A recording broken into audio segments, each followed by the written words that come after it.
Magnetism যে চ্যাপ্টারটা সেটা কি একদম তাগড়া চ্যাপ্টার 5 স্টার। সেখানে কি লরেঞ্জ ফোর্স, চার্জ পার্টিকেল, মানে চার্জ পার্টিকেলের যে motion qvB, Biot Savart's law, Ampere's law, magnetic field, দেন আসছে ম্যাগনেটিজম অ্যান্ড ম্যাটার, এটার weightage, motional EMF, eddy current যেটা হচ্ছে ইলেকট্রোম্যাগনেটিক ওয়েভ, যেখান থেকে তোমরা পাবে শুধুমাত্র displacement current.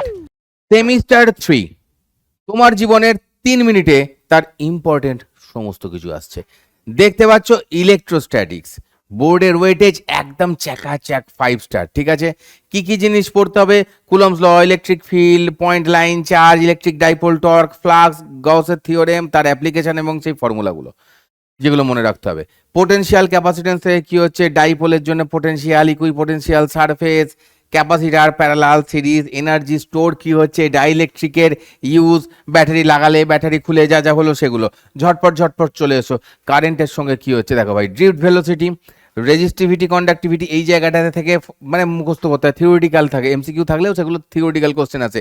EMF, internal resistance, ঠিক আছে, এই equivalent EMF, meter bridge, potentiometer থেকে application oriented question, KVL, KCL, Wheatstone bridge. ঠিক আছে, এইখান থেকে যে কোশ্চেন থাকে জেনারেলি অঙ্ক থাকে, সেখান থেকে ম্যাগনেটিজমের জায়গা থেকে কি আছে দেখো, ম্যাগনেটিজম যে চ্যাপ্টারটা সেটা কি একদম তাগড়া চ্যাপ্টার 5 স্টার। সেখানে কি লরেঞ্জ ফোর্স, চার্জ পার্টিকেল, মানে চার্জ পার্টিকেলের যে motion qvB, Biot Savart's law, Ampere's law, magnetic field, force between parallel conductor, তার ডিরেকশন, মুভিং কয়েল, গ্যালভানোমিটার, বাস এইটুকুন থেকে যা কিছু আসবে এইটুকুন থেকে মোটামুটিভাবে এই জিনিসগুলো খুব ভালো করে এই জায়গাগুলো দেখা যাও, এই জায়গার ফর্মুলা এবং এই জায়গার ফর্মুলা থেকে করা তোমার কোশ্চেন যেগুলো ব্যাচে করেছো প্লাস যেগুলো বইয়ের এক্সাম্পলে দেওয়া আছে।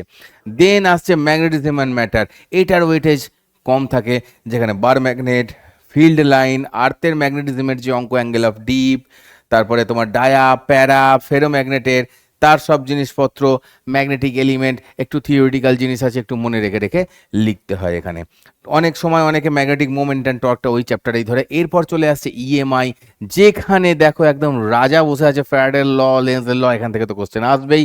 Motional EMF, eddy current, BLV, ঠিক আছে, half B omega L square, self inductance, mutual inductance, energy store, এগুলোর থেকে কোশ্চেন আসবে। এনার্জি স্টোর থেকে তো বারবার প্রশ্ন আসে।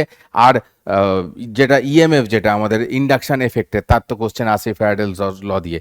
তো নেক্সট আসছে এসি, ভোল্টেজ, কারেন্ট, আরএমএস এর ভ্যালু, পিক ভ্যালু কত সেগুলো দিয়ে question, power factor, reactance, impedance, LCR circuit সব থেকে বেশি ইম্পর্টেন্ট জায়গা যেখান থেকে কোশ্চেন পরীক্ষার হলে দেখতে পাবে। তার সঙ্গে থাকছে transformer, step up, step down, এইটুকুন।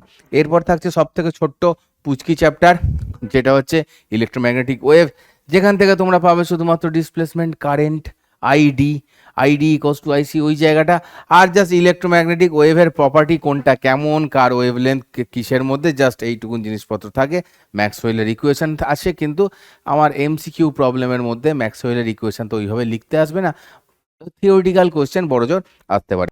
তো আর দেরি না করে খুব তাড়াতাড়ি বোর্ডের রিভিশনের জন্য মাত্র এই টপিকগুলোর ওপর বেস করে ফোকাস করে নিজের ক্লাস নোটটাকে তাড়াতাড়ি করে রিভিশন দিয়ে ফেলো। তারপর দেখা হচ্ছে ক্লাসে।